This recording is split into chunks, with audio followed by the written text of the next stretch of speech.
Una de las etapas más bellas de nuestra vida es el tiempo de estudio en el bachillerato o secundaria. En ella nosotros nos preparamos tanto académicamente como personas. Desde luego desarrollamos también relaciones, hacemos amigos. En el caso mío, que duré toda la secundaria en un mismo colegio, pues esas amistades fueron mucho más profundas. Recuerdo que uno de los temas que más nos impactaron fue el de la llamada época de la violencia. Esta es una época en la que, por si ustedes no lo saben, se trataba del enfrentamiento entre liberales y conservadores, los dos partidos políticos que había en ese momento, y a nosotros como jóvenes nos indignaba mucho y hasta nos costaba creer que en varias ocasiones, en varias situaciones de poblaciones de Colombia, había muchos asesinatos de un bando contra el otro, por el simple hecho de ser parte o pertenecer a bandos políticos opuestos. Bien, pasó el tiempo y nosotros como estudiantes terminamos nuestra secundaria y cada uno tomó su camino. Años después, esos compañeros de curso fuimos pues reencontrándonos poco a poco y recordando esas experiencias especiales y bonitas que habíamos tenido en nuestra adolescencia y juventud temprana. Pues iniciamos así un grupo de WhatsApp y compartíamos muchas cosas, pero se acercaron las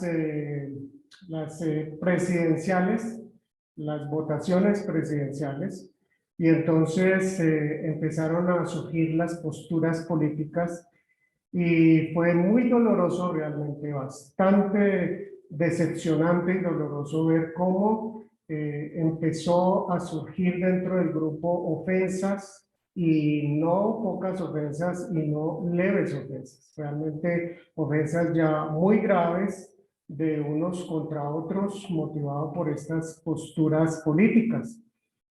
Yo realmente en este momento no entendí pues que las pasiones políticas partidistas fácilmente llegan a enceguecer a los seres humanos, llevándolos a destruir no solo amistades, sino hasta la vida por esos odios ciegos e irracionales. Es decepcionante ver que esto no ha sucedido y no sucedió solamente en este caso particular que les estoy compartiendo. Es preocupante ver que esto mismo está sucediendo entre cristianos. Y esto nos muestra que está haciendo mucha falta tener una clara identidad. Hoy la predicación tiene este título, Objetivos y Consecuentes. Y es una invitación a que nosotros como cristianos lleguemos a desarrollar esa objetividad, a vivir de una manera objetiva y consecuente, de acuerdo a lo que decimos ser o a lo que creemos ser. Y tiene que ver con este tema, desde luego, de cristianismo y política. Cristianismo y política, este es el quinto tema que vamos a reflexionar. Como ya lo he dicho antes, hay muchas cosas para decir, muchas cosas para meditar y para reflexionar. Esto, ante todo, es una invitación a reflexionar en nuestra propia fe, en nuestra propia vida, en nuestra relación con el Señor Jesucristo. Bien, recordemos que la semana anterior vimos cómo el ser humano, por haber sido creado de una manera especial, diferente al resto de toda la creación, donde Dios lo forma del polvo, donde dice que sopla aliento de vida y lo hace además a su imagen y semejanza, esto entonces le da al ser humano una dignidad muy especial, le da un valor muy especial. Y desde luego nos dice, la vida del ser humano es sagrada. La vida del ser humano le pertenece a Dios, solamente a Dios. Es Dios quien da la vida y quien la toma. Entonces, este es un principio importante para que tengamos nosotros presente en nuestro diario vivir. También pasamos en una en un siguiente tema, a conocer el contexto político de la vida de Jesús, ya que hemos dicho que Jesús es el centro de lo que es la revelación en la Biblia. Debemos conocer también estos aspectos. Simplemente recordemos rápidamente estos 4 grupos que reflexionamos la vez anterior. Los fariseos, pues ellos no estaban de acuerdo con la violencia, eran muy religiosos y pues en cuanto a patriotismo lo tenían pues bastante claro. ¿Cuál era la solución que ellos daban? El legalismo. Los saduceos, a su vez, ellos tampoco estaban de acuerdo con la violencia, no eran tan religiosos, realmente no eran religiosos como los saduceos, y en cuanto al tema del patriotismo, a ellos realmente les tenía sin mayor cuidado. Ellos se conformaban a la situación y buscaban una buena relación con el Imperio Romano. Los celotes, por su parte, en el tema de la violencia, sí querían o buscaban y aceptaban el uso de la violencia para enfrentar a ese enemigo que era el Imperio Romano, y eran muy patriotas, pero en el aspecto religioso ellos no eran realmente religiosos. Y por último, bueno, y su tema de solución era la fuerza, eso los caracterizaba. Por último, vimos al grupo de los esenios, que ellos no estaban de acuerdo con la violencia, eran muy religiosos, patriotas, realmente no eran mayormente patriotas, y su solución era la huida. Ellos fueron a vivir alejados del resto de judíos para poder entonces desarrollar su vida de esta manera. Vimos entonces cómo Jesús mantenía una independencia. Jesús mantenía una independencia absoluta de estos grupos. Él no se identificó con ninguno de estos grupos.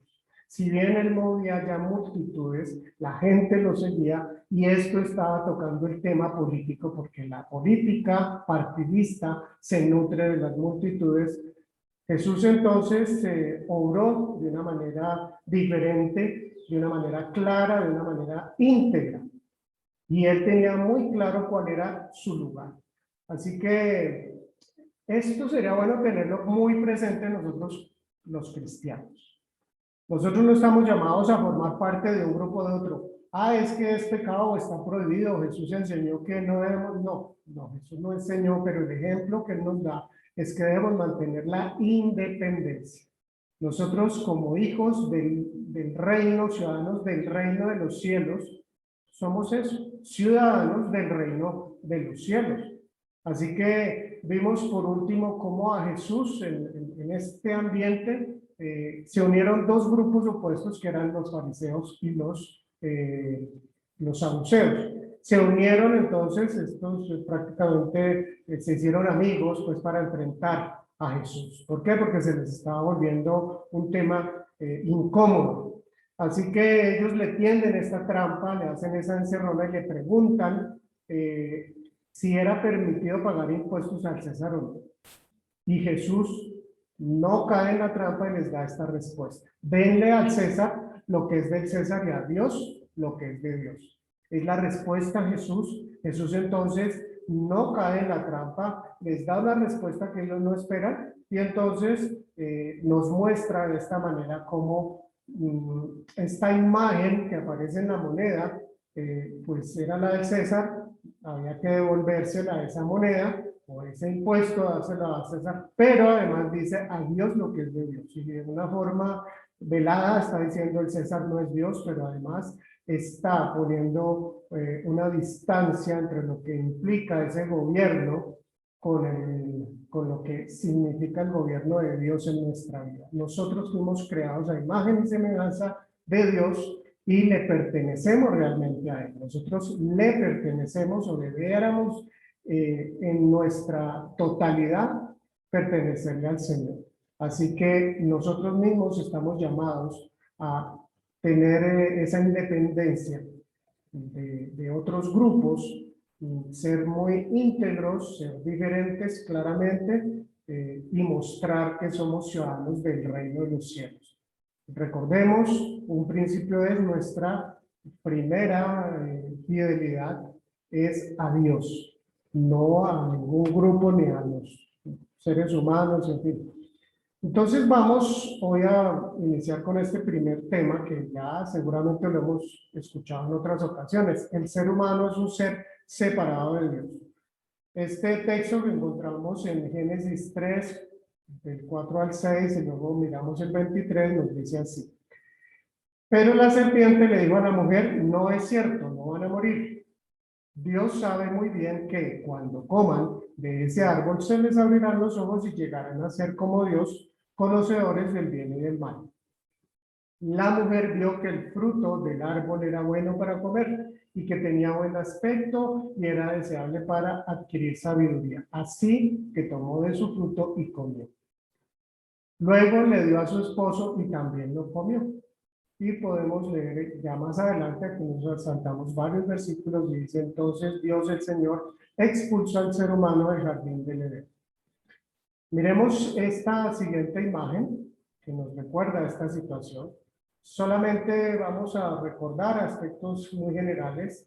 Tengamos presente que lo que hace Satanás es invitar al ser humano a rebelarse contra Dios, contra el gobierno de Dios. Ya que estamos tocando este tema, bien importante recordar dónde comienza como este aspecto de la política, del poder, que tiene que ver pues con este tema del gobierno.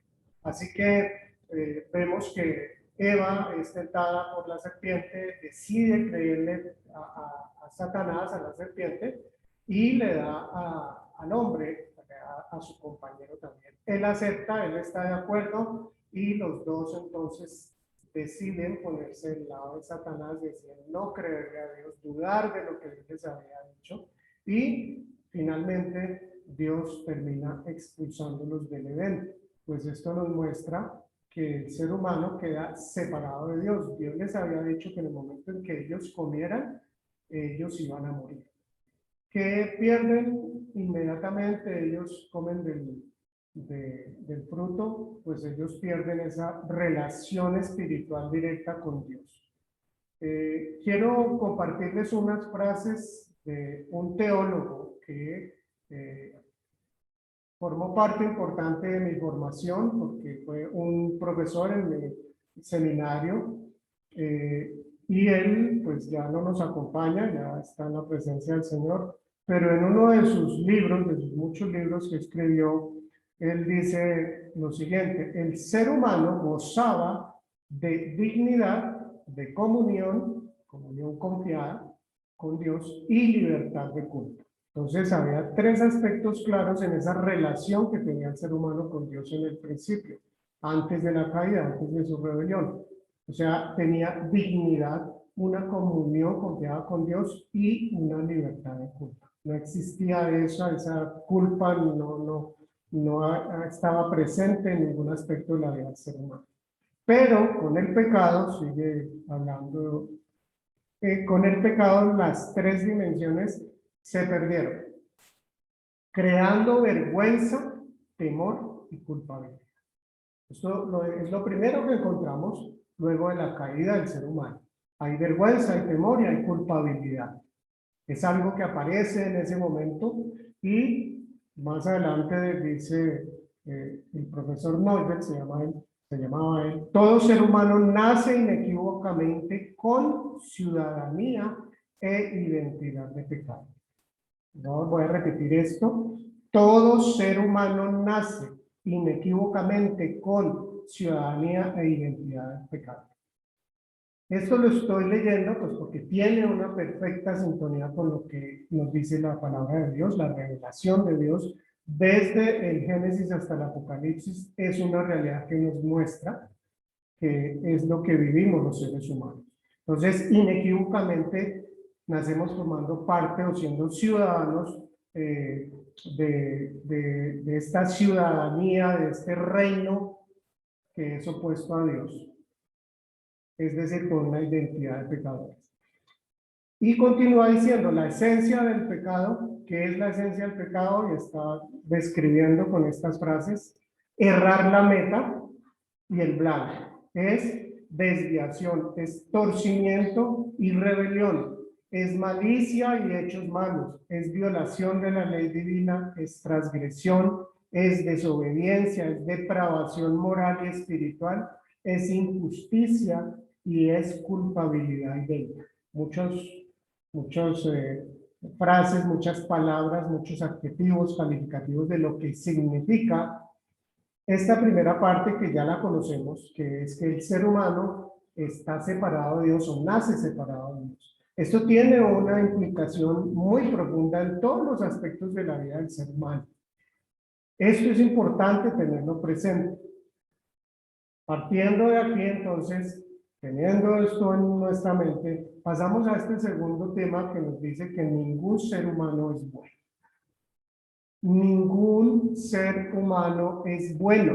También lo conocíamos y de pronto lo decimos teniéndolo aquí y lo decimos de palabra, pero no lo profundizamos, no vamos más allá. Dice así este texto en Mateo 19, de versos 16 y 17, en que Jesús habla con el hombre, el joven rico. El joven rico entonces dice así, entonces se acercó uno y le dijo, maestro bueno, ¿qué bien haré para tener la vida eterna? Él le dijo, ¿por qué me llamas bueno? Nadie es bueno sino uno, Dios. Y Jesús es muy claro, le responde a este hombre corrigiéndolo, ¿cierto? No porque él niegue, no porque Jesús diga, yo no soy bueno, pero le está aclarando que eso se lo puede decir solamente a Dios. Desde luego Jesús lo está recibiendo, él es Dios, pero le está aclarando eso y nos está aclarando eso a nosotros. ¿Qué quiere decir esto de que solo Dios es bueno? Está ratificando lo que ya vimos, el ser humano es un ser que está separado de Dios, es un ser caído, somos los seres humanos. Y todos nacemos con esa identidad. Como hay otra frase que quiere decir lo mismo, es que todos nacemos fuera del Edén, porque los únicos que nacieron dentro del Edén fueron Adán y Eva y fueron expulsados luego de haberse rebelado contra Dios. Miremos esta imagen que nos recuerda esa situación y recordemos que este joven, que era lo que creía, que él era bueno, que ya había cumplido con toda la ley. ¿Qué le dice Jesús al final? Debes entregar tus riquezas para los pobres, solo eso te falta. Y entonces ahí se da en cuenta que eso hasta allá ya no podía. Porque nosotros tendemos como a engañarnos, como a creernos que somos buena gente. Somos pues así como cercanos a la perfección. Pero hay algo muy claro y precisamente de eso se trata el Evangelio, el plan de salvación. Si cualquier ser humano, si al menos uno o dos hubieran sido capaces de obtener esa perfección, pues Jesús podría más bien haberse quedado en el cielo y no haberse dado ese trabajo de venir a darnos ejemplo de vida y a mostrarnos pues lo que Dios realmente espera de nosotros, a darnos ese camino de salvación. Más adelante, aquí estamos en el Evangelio de Mateo, más adelante en el libro de Romanos, el apóstol Pablo nos habla de lo siguiente, aquí en Romanos 3, del 10 al 13, ¿qué nos está diciendo? Dice, así está escrito. No hay un solo justo, ni siquiera uno. No hay nadie que entienda, nadie que busque a Dios. Todos se han descarriado a una, se han corrompido. No hay nadie que haga lo bueno. No hay uno solo. Su garganta es un sepulcro abierto, con su lengua provienen engaños. Veneno de víbora hay en sus labios. Aquí el apóstol Pablo está haciendo esta descripción de lo que es el ser humano natural, de por qué finalmente nosotros necesitamos la salvación, porque esta es nuestra realidad. Entonces, el apóstol Pablo también está hablando y nos dice en el verso 14, ahí a continuación, llena está su boca de maldiciones y de amargura. Esto lo toma del Salmo 10, 7. Textos anteriores los ha tomado del Salmo 14, del 1 al 3, del Salmo 53, 1 al 3, del Eclesiastés 7:20, del Salmo 5:9. Muchos textos del Antiguo Testamento ha tomado acá.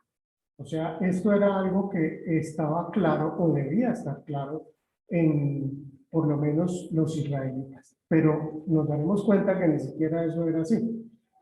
Continúa el apóstol Pablo diciendo en el verso 15, veloces son sus pies para ir a derramar sangre, dejan ruina y miseria en sus caminos y no conocen la senda de la paz. No hay temor de Dios delante de sus ojos. Toda esta descripción la encontramos allí en Romanos capítulo 3 y también encontramos dentro de pasajes pues, del Antiguo Testamento que encontramos en Isaías 59, 7 al 8, en el Salmo 36, 1, pero miremos cómo lo dice Jeremías 17, 9.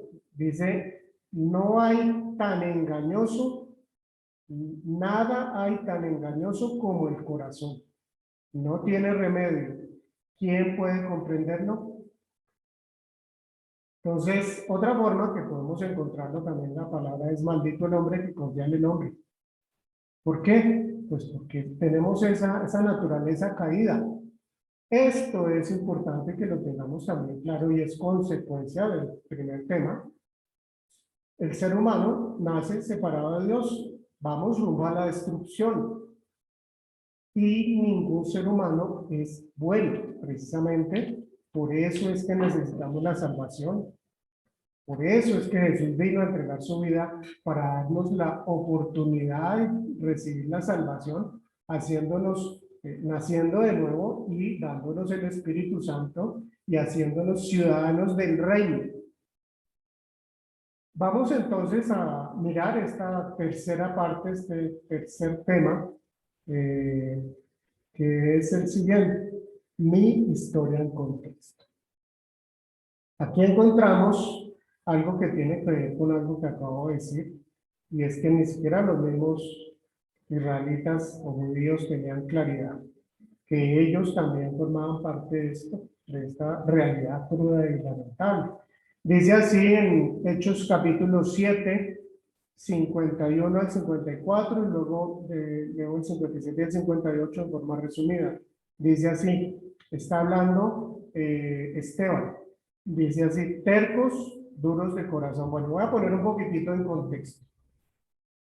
Hay en Jerusalén grupos de judíos que pertenecen, pues, son extranjeros, no son de esta ciudad, y entonces ellos acusan a Esteban de, pues falsamente, de que está hablando en contra de Moisés, y en fin, lo llevan hasta el Sanedrín, acusándolo de que está hablando pues cosas contra la misma fe de los judíos.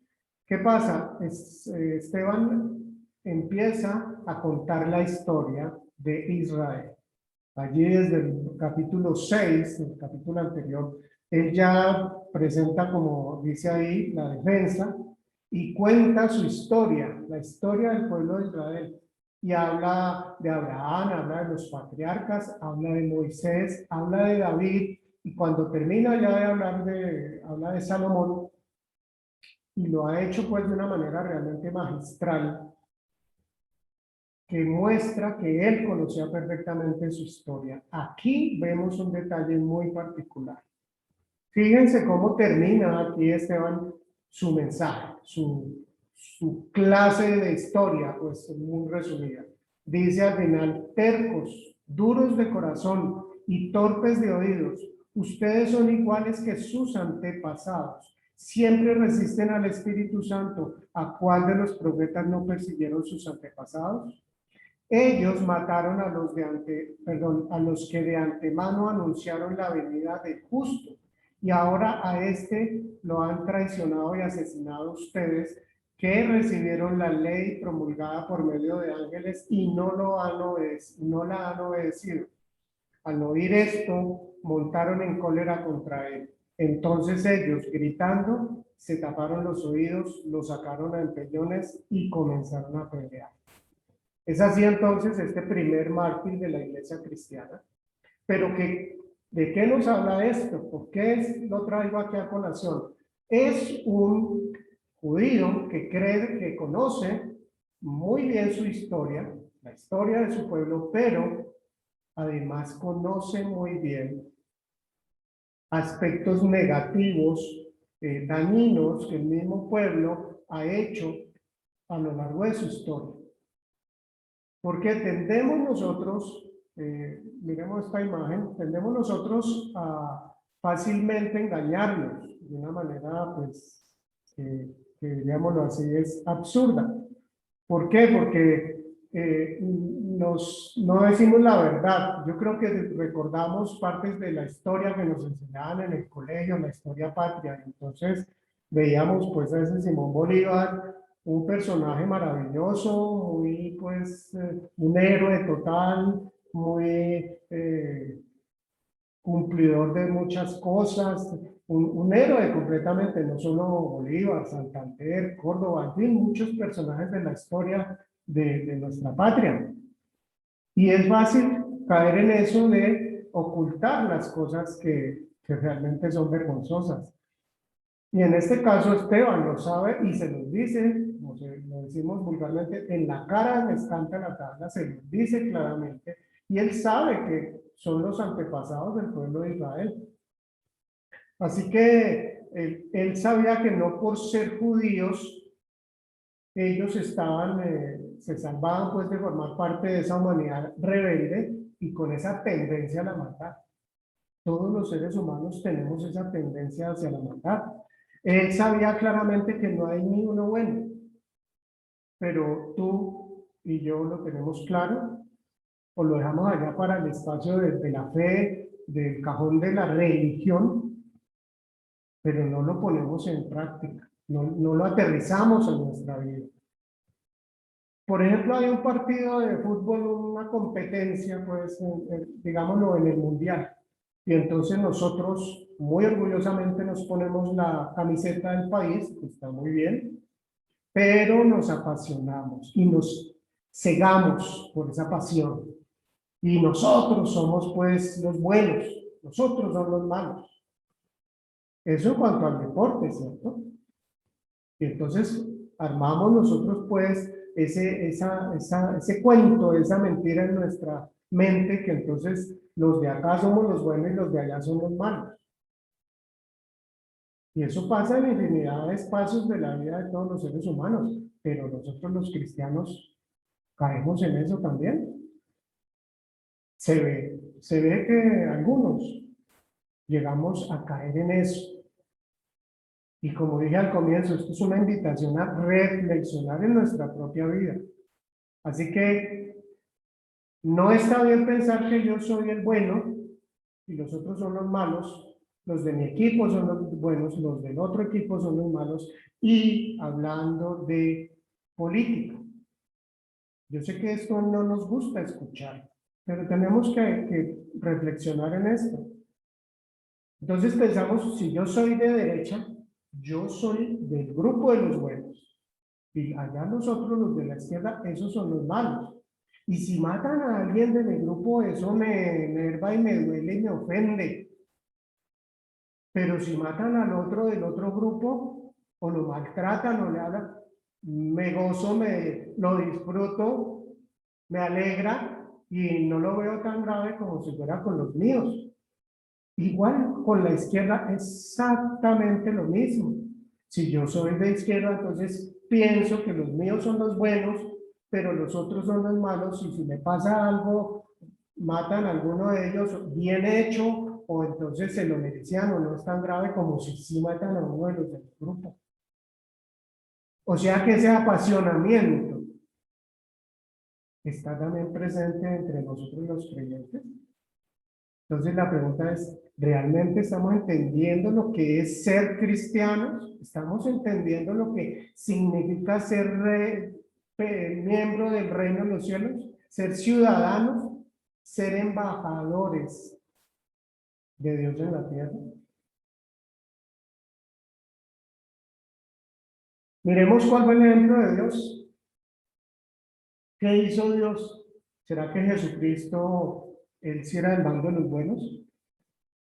Yo creo que con sobrada y justa razón podía haberlo dicho. Yo soy del mando de los buenos. Él sí que lo podía decir. Entonces, ¿qué debía él haber hecho?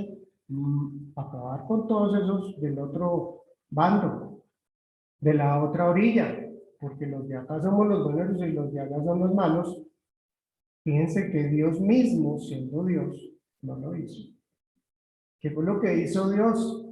Pues eso lo encontramos allí en Filipenses 2, 5 al 8, un texto también muy importante y valioso porque, y los invito a leerlo todo en su contexto, pero no más voy a leer estos 3 versículos que nos dicen en Filipenses 2, 5 al 8.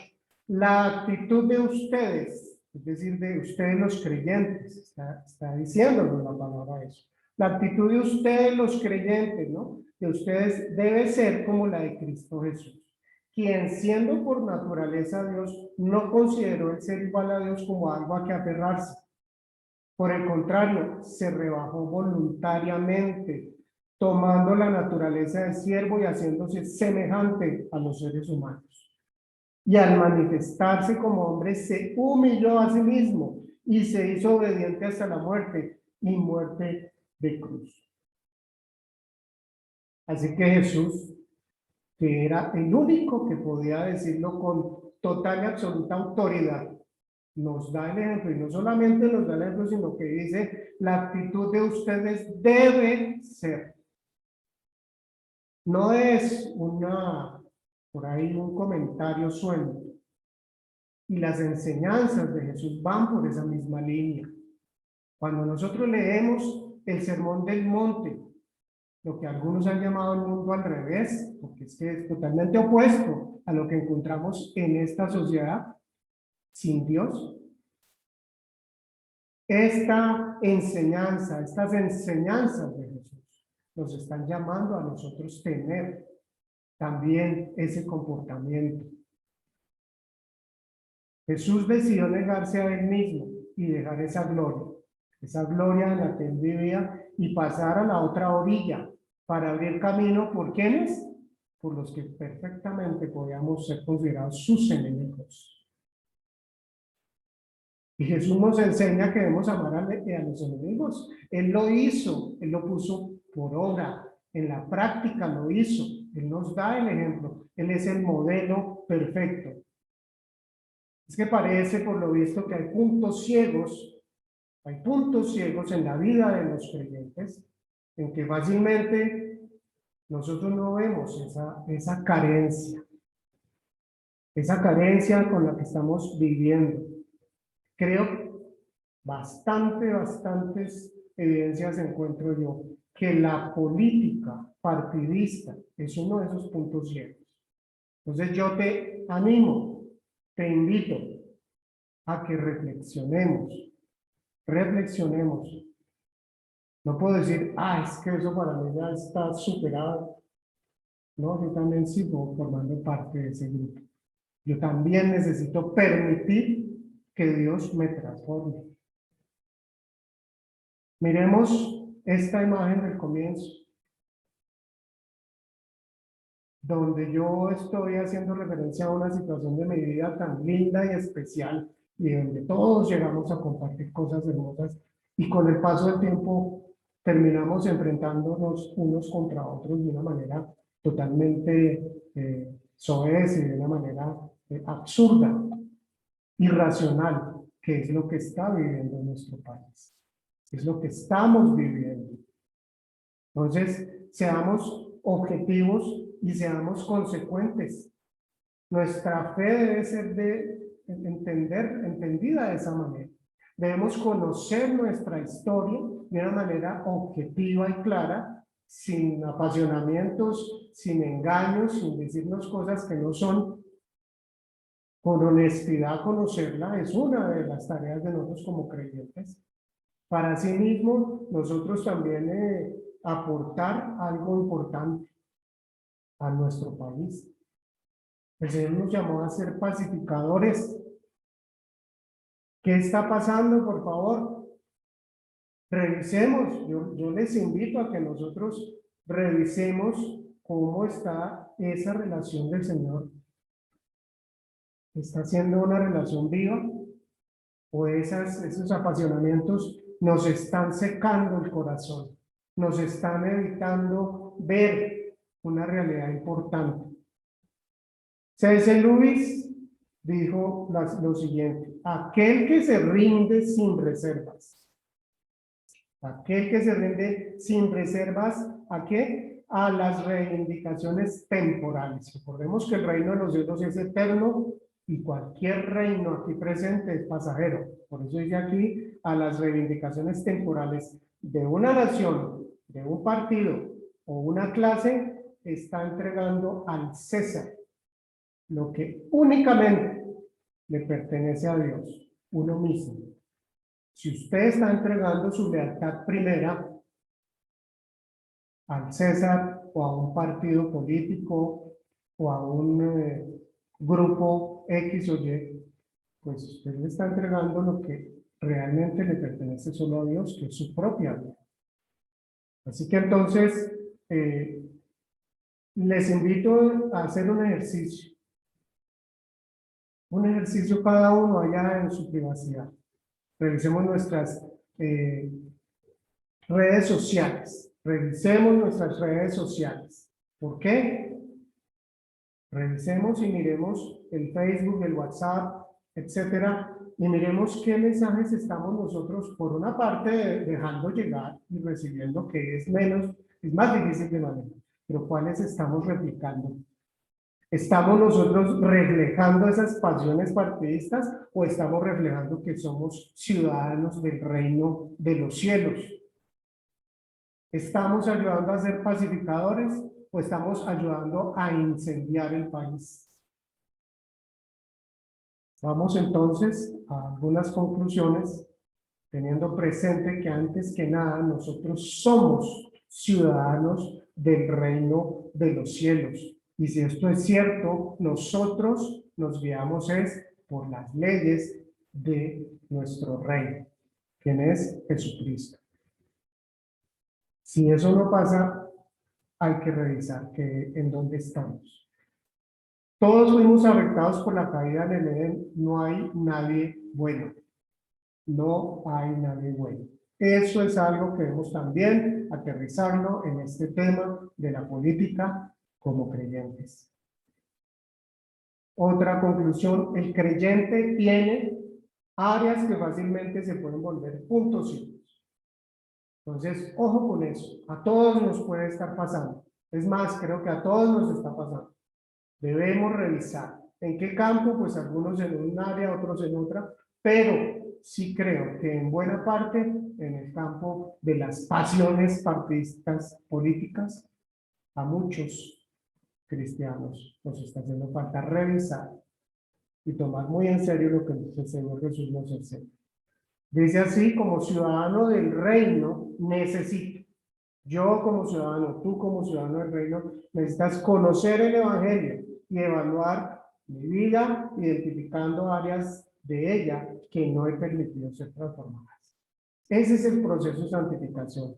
El Señor Jesús no me ha hecho ya, no me transformó en mi nuevo nacimiento, no me transformó ya en un ser perfecto. Estoy en ese proceso. Entonces, conscientemente, debo facilitar, debo estar dispuesto a que Dios haga esa transformación en mi vida. Y, por último, dice así: conocer la historia objetiva de mi nación. Así podré bendecirla de forma consecuente y pertinente. Entonces necesitamos conocer la historia. Recordemos que hablamos de la importancia de entender el contexto. El primer tema, cuando empezamos con el tema de la política. Necesitamos conocer el contexto y no engañándonos, no echándonos cuentos, inversiones que no son reales. Qué bueno mirar y profundizar en historias y ver que estos héroes que nosotros los considerábamos perfectos no era cierto, y que los malos no eran esos otros, los que vinieron a colonizarnos y hicieron tanto daño, ¿no? Los héroes de nuestra patria también se equivocaron y cometieron errores, y eso nos va a ayudar a nosotros a bendecir de una manera consecuente y pertinente a nuestra nación. Entonces, la invitación es a que seamos cristianos objetivos y consecuentes con la ayuda de nuestro amado Señor Jesucristo. Dios te bendiga.